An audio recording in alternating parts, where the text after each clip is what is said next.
Mientras tanto, les invito a abrir sus Biblias al Evangelio de Lucas, capítulo 9, versículos del 18 al 27. Y dice la palabra del Señor: en el nombre del Padre, del Hijo y del Espíritu Santo. Estando Jesús orando a solas, estaban con él los discípulos y les preguntó: ¿quién dicen las multitudes que soy yo?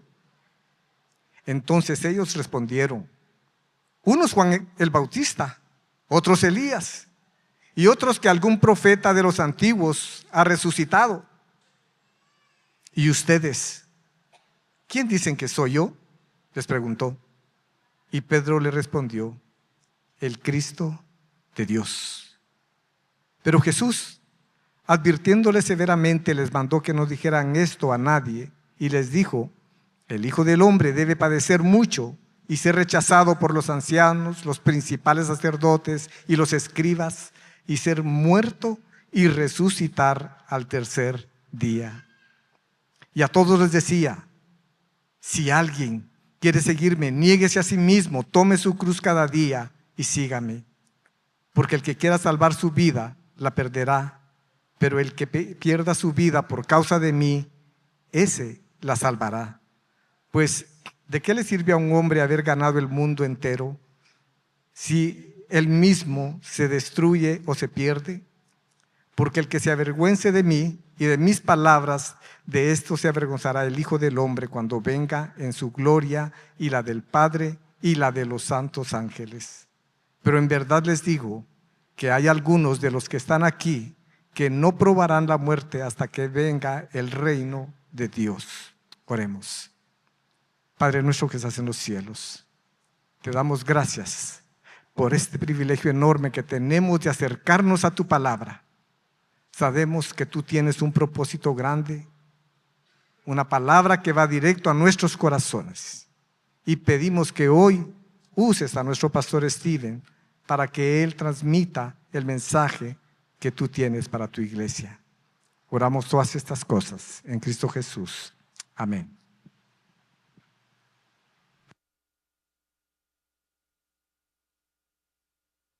Buenos días. Sí, me dijeron. Hay una joven que se mira al espejo cada mañana y trata de convencerse de que todo está bien, que su sonrisa es real, que su vida tiene sentido, pero en su corazón su vida no se siente así. Ella quiere dejar de sentirse insuficiente. Entonces se refugia en la apariencia, en los halagos, en ser la mejor. Pero detrás de todo eso hay una herida que no sana.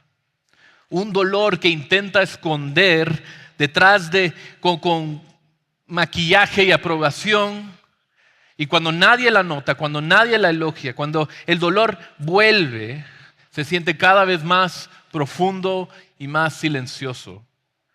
Lo que en verdad busca no es solo identidad, sino alivio del dolor de rechazo que lleva consigo todos los días. En otra parte, hay un hombre que trabaja sin parar. Dice que es por responsabilidad propia, por su familia, por ser un buen proveedor, pero la verdad es que teme detenerse, porque si se detiene, tendría que escuchar lo que pasa dentro de su corazón. Tendría que admitir que está cansado, que se siente vacío, que no sabe quién es cuando no está produciendo algo. Su trabajo no es solo su identidad, es su refugio contra el dolor de nunca sentirse satisfecho con cómo le va en la vida. Nunca es suficiente, siempre quiere más. Y bueno, mientras hay cosas que hacer, no tiene que enfrentar lo que realmente le duele. Hay una madre que ha vivido toda su vida para sus hijos. Cada sacrificio, cada desvelo, cada lágrima lo ha dado con amor. Pero ahora que los hijos se han ido, su casa está llena de recuerdos y de un silencio que duele. Y entonces se pregunta: ¿quién soy ahora? Durante años su identidad fue cuidar, servir, entregar. Pero cuando esa etapa termina, queda expuesta la herida que nunca se atrevió a mirar. Que ella misma nunca se ha sentido cuidada, amada, conocida. Hay un viudo que conversa con fotos, que extraña no solo a su esposa, sino a la persona que era cuando ella estaba viva. En su soledad no solo llora por amor perdido, sino porque ya no sabe quién es sin ese amor. La soledad es un espejo cruel que refleja su fragilidad, su miedo, su finitud. Hay un joven que vive conectado todo el tiempo y sin embargo se siente más solo que nunca. Pasa horas deslizando el dedo sin darse cuenta de cuánto está buscando algo que lo haga sentir vivo. Cada video, cada noticia, cada historia, cada meme es una pequeña distracción, una dosis momentánea de alivio. Pero cuando la pantalla se apaga, se ve en el reflejo y el silencio vuelve a su corazón, junto con la misma pregunta que lo persigue: si realmente le importo a alguien. Todos de una forma u otra estamos buscando identidad. Pero si miras más de cerca, descubrirás algo más profundo. Que nuestra búsqueda por saber quiénes somos y qué hacer con nuestras vidas es en el fondo una búsqueda también por aprender a vivir con el sufrimiento en nuestra vida. Queremos entendernos, sí, pero también queremos entender cómo sobrellevar el dolor que viene con ser humanos. Detrás de nuestra búsqueda por significado hay una búsqueda por alivio. Detrás de cada máscara hay una herida. Buscamos identidad no solo para saber quiénes somos, sino para sobrevivir a lo que duele. Nos definimos por el trabajo para no enfrentar el miedo al fracaso, por la familia para no sentir el abandono, por el romance para no sentirnos solos, por el éxito para no sentirnos inútiles. Cada uno de nosotros levanta una versión de sí mismo para protegernos del dolor, pero ninguna de esas versiones puede salvarnos. Porque todas están construidas sobre la misma mentira. Que si encontramos algo suficientemente fuerte, una carrera, un amor, una imagen, podremos escapar del sufrimiento. Finalmente nos sentiríamos mejor. Si tan solo tuviéramos eso, estaríamos satisfechos y felices con nosotros mismos. Pero tarde o temprano, la vida nos demuestra todo lo contrario. El éxito se agota, los hijos crecen, la belleza se marchita, los cuerpos se enferman, los planes se desmoronan. Y cuando eso pasa, no solo perdemos lo que amábamos, sino también lo que creíamos ser. Y es ahí, en medio de la pérdida y la confusión, donde es tan importante que nos hagamos la pregunta que Jesús nos hace en el pasaje de hoy. ¿Quién dicen ustedes que soy yo? Porque lo que está a punto de revelar en Lucas 9 es algo que los discípulos y nosotros no esperábamos. Que el verdadero Cristo no viene a escaparse del sufrimiento, sino a abrazarlo. Que no vino a evitar la cruz, sino a cargarla. Que su identidad no se entiende en los aplausos, sino en el sacrificio. Y en cuanto sus discípulos confiesan que Él es el Cristo de Dios, Jesús les dice algo que los desconcierta. Él dice: el Hijo del Hombre debe padecer, debe sufrir mucho. Y luego enseguida agrega: si alguien quiere seguirme, niéguese a sí mismo, tome su cruz cada día y sígame. O sea, ¿te das cuenta lo que está pasando aquí? Jesús no solo nos revela quién es Él, sino quiénes somos nosotros. Él nos muestra que la verdadera identidad no se encuentra en escapar del dolor, sino en redimirlo. Que conocerlo implica entrar en su historia, caminar su camino y sufrir, no como castigo, sino como una expresión del amor que transforma. Por eso esta serie se llama Encontrando al verdadero Jesús. Porque este libro no es solo una invitación a conocer datos acerca de Cristo, sino encontrarnos con la única persona que puede redefinir nuestra historia, nuestra identidad y en quien podemos encontrar descanso para esa pregunta que tanto nos persigue. ¿Quién soy yo verdaderamente?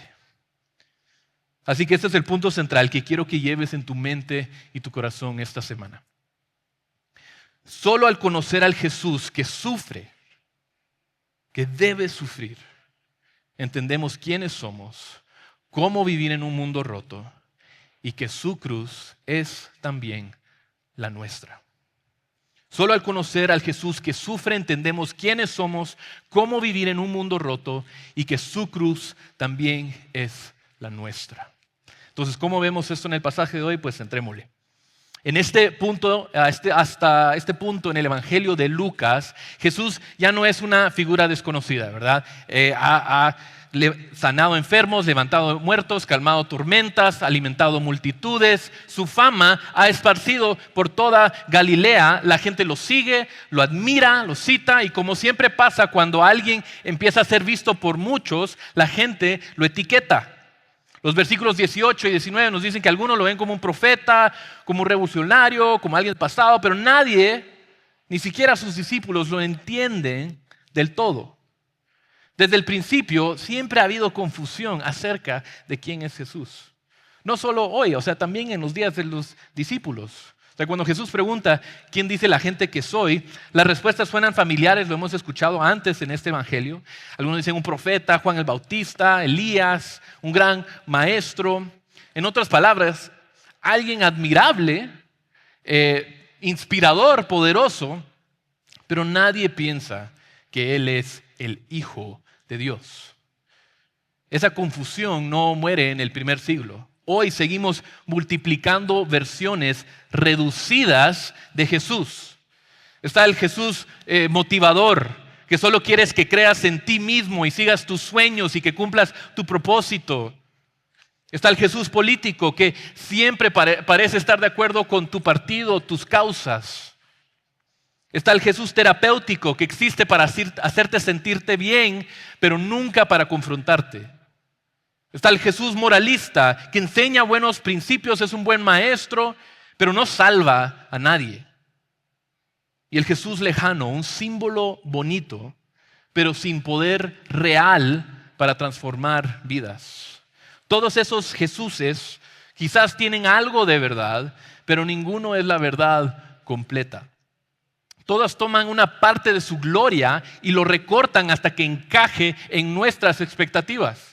El problema no es que pensemos demasiado de Jesús, sino que pensamos demasiado poco. Lo reducimos a lo que podemos manejar, comprender o controlar. Lo reducimos a nuestra imagen. Pero Lucas nos muestra que el verdadero Jesús no cabe en nuestras categorías.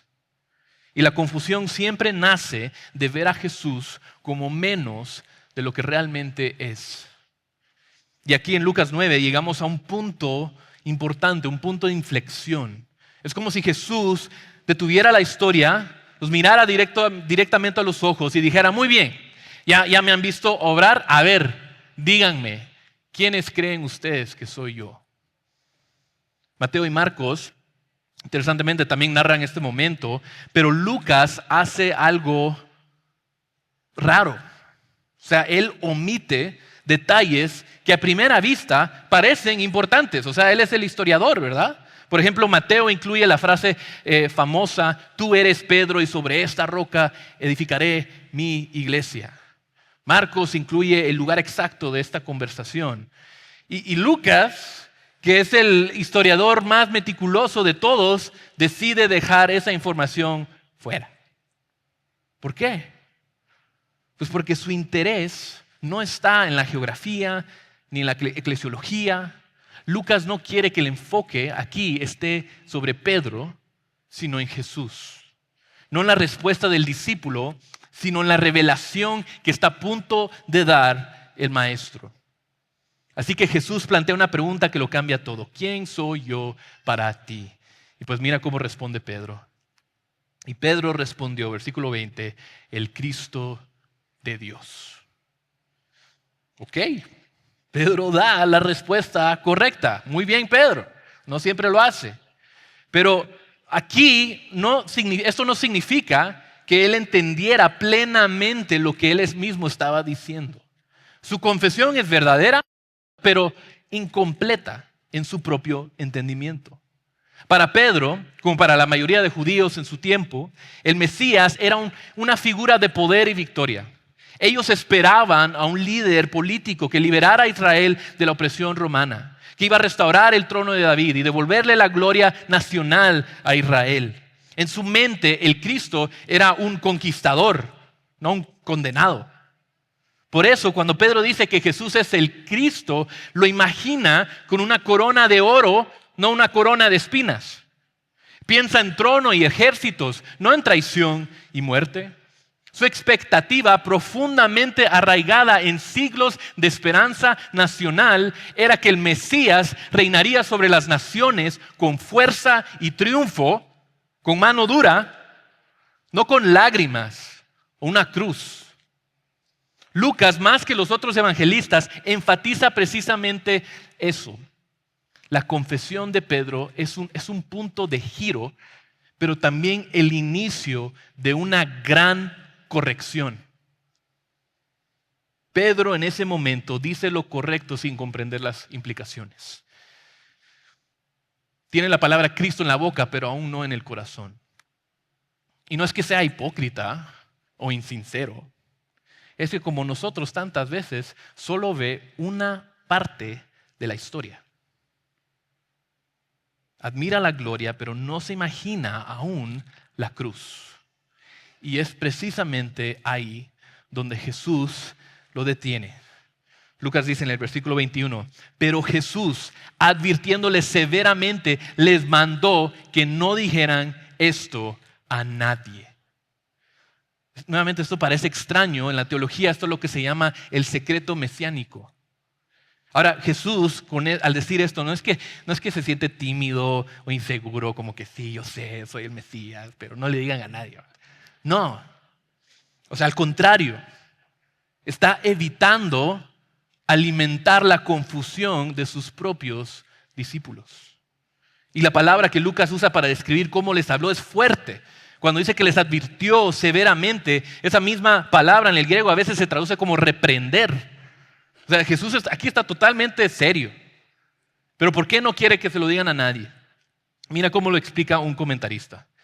Dice, proclamar por toda Palestina que Jesús era el Mesías fácilmente habría provocado un movimiento político lleno de seguidores leales, pero sin un corazón regenerado. En otras palabras, muchos habrían seguido a Jesús como su Mesías por sus propios intereses, por poder, por liberación nacional, por esperanza política, pero no por fe y arrepentimiento.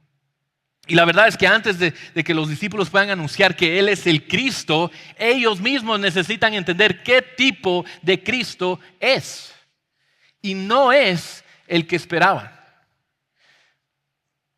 Leamos versículos 21 otra vez. Les mandó que no dijeran esto a nadie. 22. Y les dijo, el Hijo del Hombre debe padecer mucho y ser rechazado por los ancianos, los principales sacerdotes y los escribas, y ser muerto y resucitar al tercer día. En los versículos 21 y 22 Jesús empieza a revelar algo que cambiará por completo la manera en que los discípulos y nosotros entendemos quién es Él y qué vino a hacer. Hasta ese momento la conversación ha girado alrededor de su identidad. ¿Quién dicen ustedes que soy yo? Pero ahora Jesús comienza a hablar de su misión y cómo lo va a llevar a cabo a través de sus discípulos. Y por primera vez predice lo que pronto sucederá. Les dice que el Hijo del Hombre debe sufrir, ser rechazado, morir, resucitar. Y esto es una bomba. No solo porque implicaba la muerte del Maestro, sino porque esa palabra debe cambia todo. O sea, no dice y tal vez va a sufrir y posiblemente si las cosas van mal va a sufrir. No, debe sufrir. Esto lo volvemos a leer en el último capítulo de este evangelio. Dice, esto necesitaba pasar. Es una necesidad divina. Es el plan soberano de Dios desde la eternidad. El sufrimiento no será un accidente en la historia del Mesías, será el centro mismo de su misión. Es parte del plan, debe pasar. Y con esto Jesús está haciendo algo que muy pocos judíos esperaban. La mayoría pensaba que el Mesías vendría a reinar, no a sufrir. Pero Jesús está apelando a algo que ellos deberían haber reconocido, las Escrituras del Antiguo Testamento. Todo el mensaje de los profetas y los salmos apuntaba hacia un Salvador que sufriría por su pueblo. En el Salmo 118, 22, el salmista escribió: la piedra que desecharon los edificadores ha venido a ser la piedra principal del ángulo. O sea, la piedra que todos rechazan, el Mesías despreciado, sería precisamente el fundamento del plan de Dios. En Isaías 53, 3 al 5, el profeta describe a ese siervo sufriente con palabras que ahora cobran vida en Jesús. Fue despreciado y desechado de los hombres, varón de dolores y experimentado en aflicción, y como uno de quien los hombres esconden el rostro, fue despreciado y no lo estimamos. Ciertamente Él llevó nuestras enfermedades y cargó con nuestros dolores. Con todo, nosotros lo tuvimos por azotado, por herido de Dios y afligido, pero Él fue herido por nuestras transgresiones, molido por nuestras iniquidades. El castigo por nuestra paz cayó sobre Él, y por sus heridas hemos sido sanados. Salmo 22, 16 al 18, encontramos palabras que suenan casi como una crónica anticipada de la crucifixión. Porque perros me han rodeado, me ha cercado cuadrilla de malhechores, me horadaron las manos y los pies. Puedo contar todos mis huesos, ellos me miran, me observan. Se reparten entre sí mis vestidos y sobre mi ropa echan suertes. ¿Te suena familiar? El Salmo 69, 20 expresa el corazón del Mesías rechazado. La afrenta ha quebrantado mi corazón y estoy enfermo. Esperé compasión, pero no la hubo. Busqué consoladores, pero no los hallé. Y sin embargo, entre tanto dolor hay una nota de triunfo. El Salmo 18, 6 declara: en mi angustia invoqué al Señor y clamé a mi Dios. Desde su templo oyó mi voz y mi clamor delante de Él llegó a sus oídos. Incluso en el Salmo 32, 10 se ve la promesa de esperanza que se levanta sobre el sufrimiento. Muchos son los dolores del impío, pero al que confía en el Señor, la misericordia lo rodeará. En todas estas imágenes del Antiguo Testamento, Jesús ve reflejado su propio camino. Él es el siervo sufriente de Isaías, la piedra rechazada del Salmo 118, el hombre de dolores en los Salmos 22 y 69, el justo afligido que clama a Dios en medio de su angustia. El Mesías no vendría solo a reinar, sino a redimir a través del sufrimiento que debe ocurrir. Pero entender esto no es fácil. Por naturaleza, el sufrimiento es difícil de aceptar.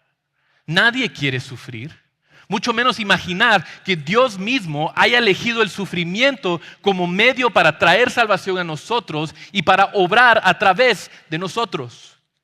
Los discípulos oyeron las palabras de Jesús, pero no las comprendieron. Les tomaría tiempo y una cruz real para entender que la gloria del Mesías no vendría a pesar del sufrimiento, sino a través de él. Y Lucas nos da un ejemplo claro, clarísimo, de esa incomprensión. Solo unos versículos más adelante, en el mismo capítulo 9, saltemos al versículo 51. No sé a quién le iba a tocar predicar ese pasaje, pero lo podemos saltar más adelante porque ya lo voy a predicar aquí. En el versículo 51, Jesús ya ha puesto su mirada en Jerusalén. Está decidido a ir a la cruz. Pero en el camino pasan por una aldea samaritana y los samaritanos no lo reciben, lo rechazan. Y en realidad, honestamente, es un rechazo pequeño comparado con lo que vendría del pueblo judío después. Pero para los discípulos aquí esto es intolerable. Entonces Jacobo y Juan, con un celo equivocado, preguntan: Señor, ¿Quieres que mandemos que descienda fuego del cielo y los consuma? O sea, es una escena tan absurda y a la vez trágica. O sea, los discípulos creen estar defendiendo el honor de Jesús, pero en realidad están traicionando su misión. Siguen imaginando a un Mesías que conquista por la fuerza, no que rescata por amor. En su mente el poder de Dios se demuestra con fuego y destrucción, no con perdón y entrega. El modelo que tienen en mente es el de Elías, el profeta que siglos antes había hecho descender fuego del cielo sobre el monte Carmelo. En aquel momento Israel se había apartado de Dios y seguía a Baal. Los profetas de Baal gritaban desesperados a su Dios. Mira lo que dice 1 Reyes 18. Y gritaban a grandes voces y se estajaban cortándose la piel. O sea, según su costumbre, con espadas y lanzas hasta que la sangre chorreaba sobre ellos. Pasado el mediodía se pusieron a gritar frenéticamente hasta la hora de ofrecerse el sacrificio de la tarde. Pero no hubo voz. Ni nadie respondió, ni nadie hizo caso. Elías, en cambio, oró una sola vez, con calma y confianza. Y dijo, respóndeme, oh Señor, respóndeme, para que este pueblo sepa que tú, oh Señor, eres Dios y que has hecho volver sus corazones. Y el fuego cayó del cielo, consumió el sacrificio, las piedras, el polvo y hasta el agua del altar. Fue una escena espectacular, un despliegue de poder divino. Ese es el fuego que los discípulos quieren repetir en Samaria. Quieren defender el honor de Jesús con el mismo tipo de poder que usó Elías contra los enemigos de Dios. A sus ojos Jesús es el nuevo profeta. Y este rechazo samaritano merece fuego del cielo, una demostración de fuerza que ponga a todos en su lugar. Pero no se dan cuenta de que Jesús no vino a repetir la historia de Elías, sino a cumplir algo infinitamente mayor. Jesús les está diciendo, yo no vine para llamar fuego del cielo para que descendiera y quemara y destruyera a nuestros enemigos. Yo vine a recibir ese fuego sobre mí mismo, recibir esa destrucción, esa condenación, ese pago por el pecado y yo mismo sufrirlo por mis enemigos. El fuego que Él traerá no será para consumir a los enemigos de Dios, sino para encender corazones muertos y dar vida a los que antes eran sus enemigos.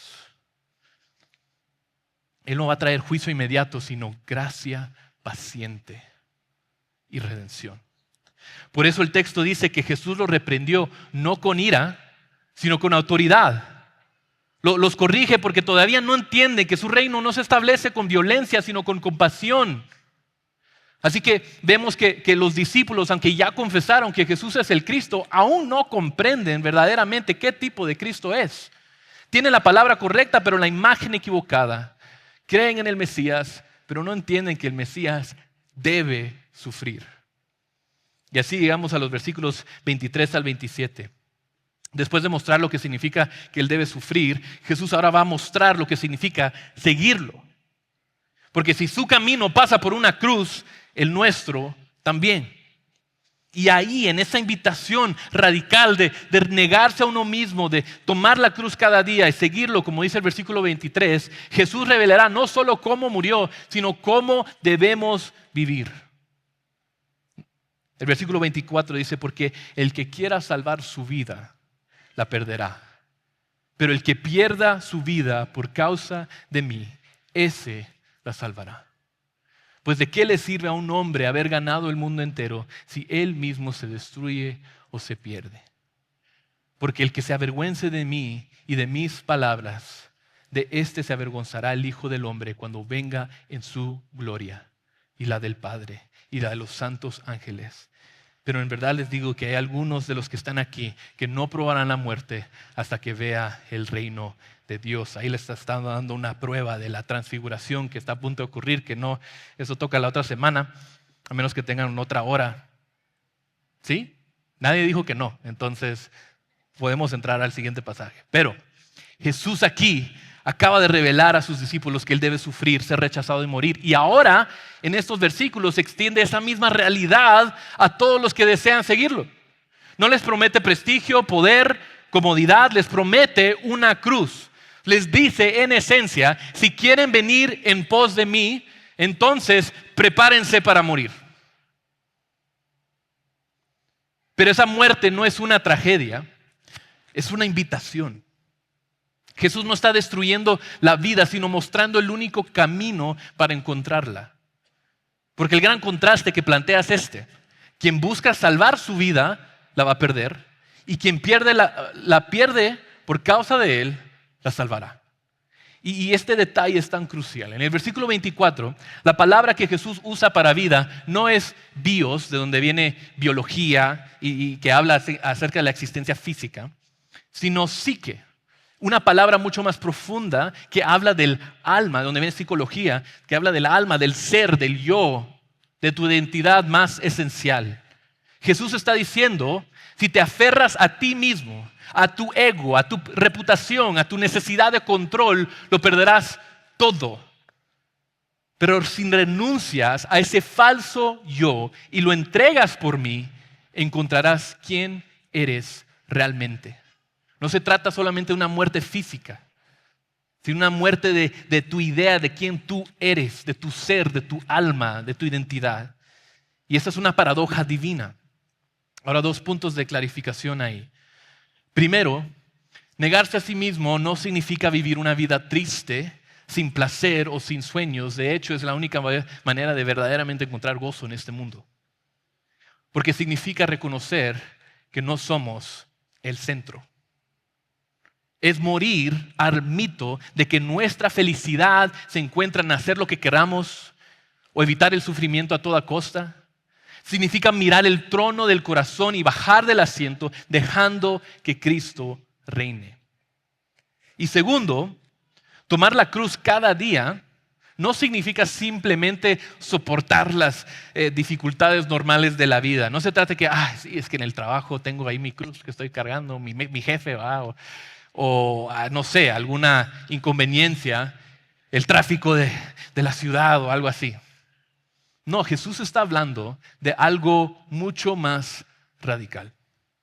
La cruz era un instrumento de muerte y vergüenza pública. Tomar la cruz significa abrazar el rechazo y el sufrimiento que viene con seguirlo a Él porque vale la pena. Significa identificarse con aquel que fue despreciado por nosotros. Es aceptar que el camino del discípulo no será aplausos, sino que será de oposición. No de un triunfo visible, sino de una fidelidad silenciosa. Lo que Jesús está diciendo aquí es profundamente contracultural. El mundo nos enseña a buscar seguridad, placer, éxito, nos dice que debemos afirmarnos, creer en nosotros, protegernos del dolor, pero Jesús nos enseña que el intento de salvarnos a nosotros mismos es precisamente lo que nos destruye. En cambio, cuando dejamos de vivir centrados en nosotros y empezamos a vivir centrados en Él, sirviendo a otros, encontramos la verdadera libertad.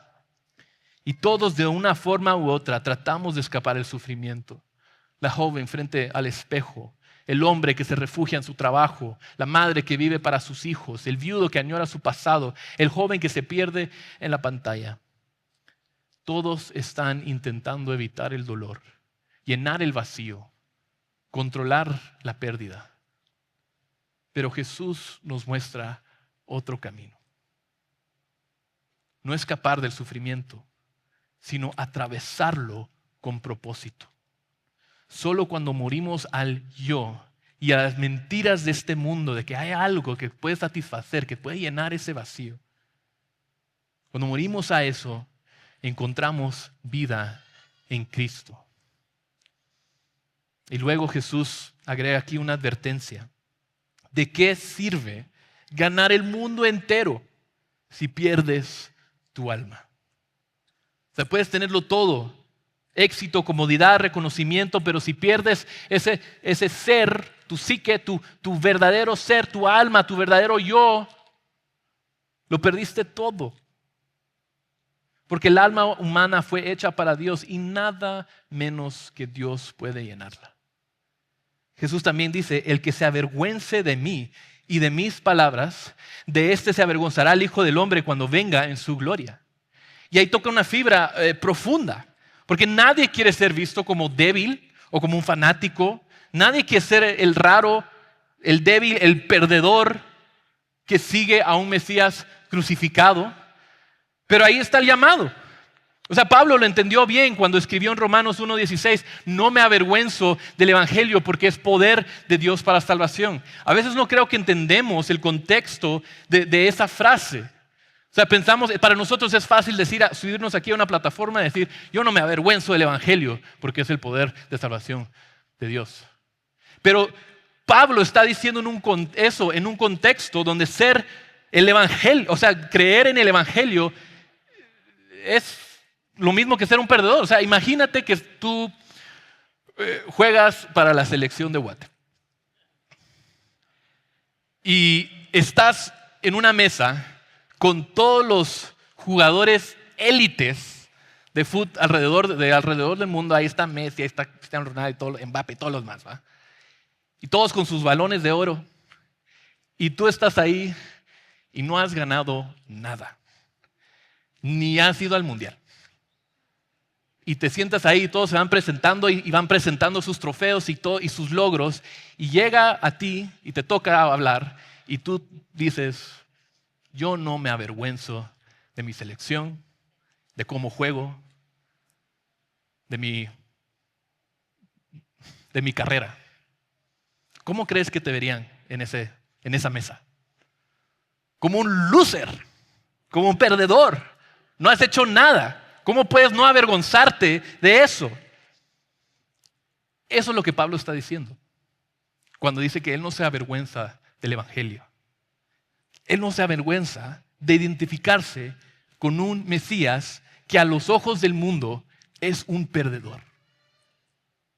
Pero Pablo decide glorificarse en las fuerzas de su Mesías, identificarse con un siervo sufriente, aunque signifique aguantar esa vergüenza. Los que toman la cruz hallan vida. Esta es la paradoja divina que nos presenta este pasaje. Los que mueren al yo encuentran libertad y verdadera vida. Los que son rechazados con Él serán glorificados con Él. Este es el Evangelio. Lo que el mundo llama locura, Dios lo llama salvación. Y lo que parece ser el mayor fracaso, un Mesías, un maestro crucificado, es en realidad la demostración suprema del amor y el poder de Dios. Durante el último mes estuve, no creo que todos que les importe a usted pendientes de dónde estoy, pero si no me vieron en las últimas semanas es porque no estuve. Estuve del otro lado del mundo en Nepal, creo que se los comenté hace mes y medio, la última vez que prediqué. Y fui con un equipo para grabar un documental sobre la religión, la espiritualidad, el cristianismo en este país. Pero más allá de las cámaras, entrevistas y todo eso, este viaje se convirtió en algo mucho más profundo para mí. Una confrontación con las mismas verdades que se enseña aquí en Lucas 9. Y ver de cerca cómo la gente busca identidad y propósito y salvación, todo sin conocer a Cristo. Me recordó lo urgente y lo precioso que es esa pregunta: ¿quiénes dicen ustedes que soy yo? Entonces quiero presentarles a 3 personas que conocí allá. Y en cada una veo una forma distinta en la que el mundo intenta responder a esa pregunta. Entonces aquí van a estar en la pantalla. El primero es Tenzin. Este es Tenzin. Tenzin es un monje tibetano devoto. Lo conocimos bajo un árbol enorme. Él estaba sentado en una alfombrita con todas sus posesiones en el mundo en una bolsita de tela. Este árbol, este lugar está a unos pasos del lugar donde nació Buda. Tenzin, ¿cómo lo describiría? Su mirada era serena, su voz pausada, su fe muy disciplinada. O sea, él es un monje budista auténtico, de los meros, o sea, los de verdad, dedicado, disciplinado, respetado. Muchos lo buscaban para recibir sabiduría, dirección espiritual.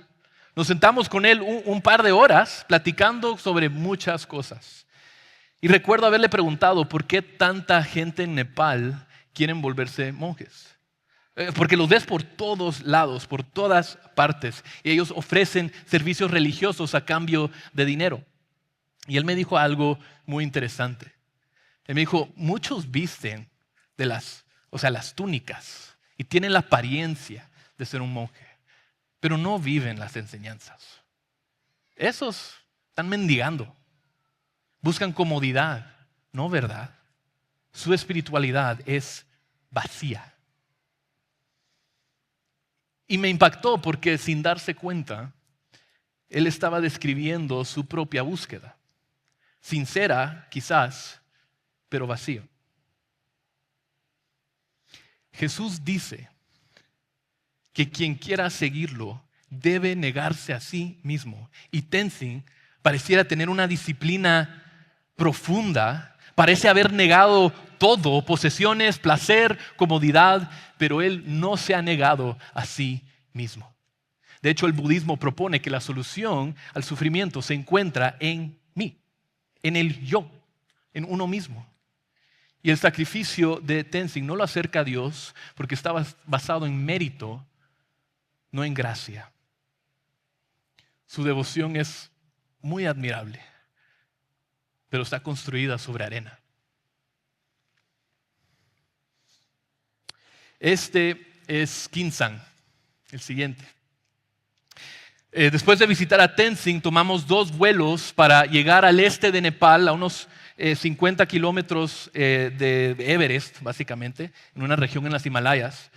Y desde ahí manejamos 2 días por caminos de tierra, así haciendo off-roading. Ahí está mi tío que le encantaría esta parte del viaje. Pero entramos por montañas y deslizamientos hasta que llegamos a un río. Y desde ese punto caminamos 3 días más, subiendo 2 montañas hasta llegar a Chepua, un pequeño pueblo donde el evangelio llegó hace 50 años y donde la iglesia ha sufrido persecución. Y ahí es donde vive Khinzang. Ahora, Khinzang es un ex guerrillero maoísta. De joven él soñaba con libertad, con justicia, con igualdad, y se unió a la rebelión con esa esperanza en el corazón de poder ser parte de una revolución. Pero en la rebelión maoísta encontró otra realidad. Su grupo solo atacaba a quienes no compartían sus ideales, incluyendo a los cristianos. Y una noche, Khinzang y un grupo de hombres invadieron una pequeña iglesia. Esa noche los jóvenes de la iglesia estaban ensayando cantos para el programa navideño y quemaron todo. Atacaron a los jóvenes, quemaron los instrumentos, las Biblias, todo el edificio. Incluso el trabajo y los materiales de traducción de la escritura a su idioma. Y poco después, Khinzang, dándose cuenta que esto era más como ser terrorista que revolucionario, dejó la rebelión. Y ahora vive marcado por la culpa por lo que él hizo. A mí me encantaría poder decirles, muchachos, que ahora Khinzang es un creyente y que aceptó el evangelio y que está siguiendo al Señor, pero la verdad es que no. Aún no. Y en él vi encarnado la verdad del versículo 25. ¿De qué sirve ganar el mundo, conquistar, tener poder, si pierdes tu alma? Y por último, este es Lakpa. Lakpa estaba ahí esa noche. Él era uno de los jóvenes. en la iglesia que estaba ensayando. Y cuando le pregunté a las personas en el pueblo acerca de la persecución, todos me apuntaban al Akba. Anda a hablar con él. Lakpa fue atacado violentamente, lo golpearon brutalmente, le rompieron la nariz, le fracturaron el cráneo, pero sobrevivió y logró escapar. Advirtió a los demás y la iglesia en ese momento se dispersó a otros pueblos, a la capital, y él ayudó realmente. A través de él el Señor mantuvo viva la fe de la iglesia. Hoy, años después, han logrado regresar a este pueblo y sigue pastoreando una comunidad de creyentes que todavía cargan esas cicatrices, algunas físicas, otros en el alma, de aquella persecución. Y le pregunté a Lakba si lamentaba aquellos años. Y él me respondió. Estas son sus palabras exactas. Él dijo, si Jesús nos llama a sufrir por su nombre, entonces cuando venga la persecución, lo que yo debo hacer es sufrirlo. Lakpa ha entendido lo que Jesús quiso decir. Tomar la cruz no es buscar sufrimiento, pero sí aceptar el sufrimiento que viene con ser fiel a Jesús. Su fe prueba que no hay pérdida en entregar tu vida a Cristo, porque Él ya entregó su vida por ti. Cada uno de estos hombres tiene una historia real y a la vez representa una respuesta distinta a la pregunta de Jesús. Unos buscan conocimiento, otros poder, otros redención por sus propios medios, pero solo uno ha descubierto la verdad del Evangelio, que al perder tu vida por la causa de Cristo, la encuentras. Entonces yo te pregunto, ¿cómo responderías a esta pregunta? ¿Quién es Jesús para ti? Mientras regresaba de Nepal, no podía dejar de pensar en Elías y los profetas de Baal. Aquella cena en el Monte Carmelo, hombres cortándose, gritando, clamando a dioses que no pueden oír. Y me di cuenta que esta no es una historia antigua. Esto sigue pasando hoy. Es un espejo de nuestra realidad. Gente clamando al vacío, buscando sentido, buscando alivio, buscando vida, pero sin encontrar respuesta. Y no solo en Nepal o en tierras lejanas, también aquí entre nosotros. Hay personas que se consumen por dentro tratando de sostener su propia vida, persiguiendo ídolos más modernos, pero igual de mudos. Y frente a eso, iglesia, la tentación para muchos de nosotros es quedarnos al margen. Mirar el sufrimiento desde lejos como si no tuviera nada que ver con nosotros. Pensar que nuestro papel es proteger nuestra comodidad, preservar nuestra paz, asegurarnos de que nunca haya persecución acá, mantener nuestra vida bajo control. Pero Jesús fue claro, el que quiera salvar su vida la perderá. Y Él no nos llamó a evitar el sufrimiento, sino a seguirlo en medio de Él. No huir de un mundo roto, sino entrar a Él con compasión, llevar la cruz en nuestros hombros y el amor de Cristo en el corazón. Hay personas como Tenzin y Kinsan en todo lugar. Devotos sinceros, pero heridos y perdidos, clamándole a dioses que no responden. Tú tienes a un Dios que sí responde. Y si hay personas aquí, o en tu trabajo, en tu familia, en tu propio corazón, que están buscando una respuesta a esa pregunta, tú la tienes, aquí mismo. Jesús no nos envía a pedir que fuego caiga del cielo sobre nuestros enemigos. Él recibió ese fuego, la ira de Dios. Él fue el sacrificio. Así que no seamos los que claman por fuego del cielo, sino que los que caminan con la luz del Evangelio en las manos. Porque solo al conocer al Jesús que sufre, entendemos quiénes somos, cómo vivir en un mundo roto y que su cruz es también la nuestra. Oremos. Señor Jesús, gracias porque tú no oíste del sufrimiento, sino que entregaste tu vida por nosotros. Hoy reconocemos que muchas veces queremos salvar la nuestra, pero tú nos llamas a negarnos, a tomar la cruz y seguirte. Entonces, Señor, te pedimos, danos el valor para hacerlo, amor para los que aún no claman en la oscuridad y fe para creer que la cruz no es derrota, sino vida. Que nuestras vidas declaren con todo lo que somos, tú eres el Cristo de Dios. Te amamos porque tú nos amaste primero y oramos en tu santo nombre. Amén y amén.